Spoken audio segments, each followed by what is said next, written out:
So now we have our spreadsheet made. It is now a case of printing it out. To do this, the print command is in the File tab, which takes us to what now in this version has been called the back office. The back office, the backstage. Here we have several commands, some of which we already know. And we have the command print. The command print presents a preview of how the spreadsheet will look printed out on paper. Here to the right we have precisely the spreadsheet, everything that makes up the printable area.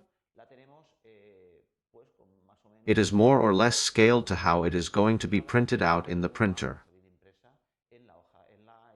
Which printer? In the one that is selected here. And we have a drop-down menu where we can access all the printers that we have.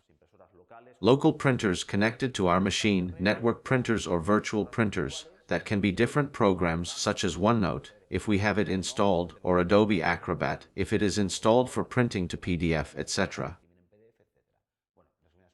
In short, we will select the printer, normally the machine's default printer, and if not, we can select any of the others we have available. And now we just have to hit the print button, telling it the number of copies we want printed out. And that will give us the paper copy of our work.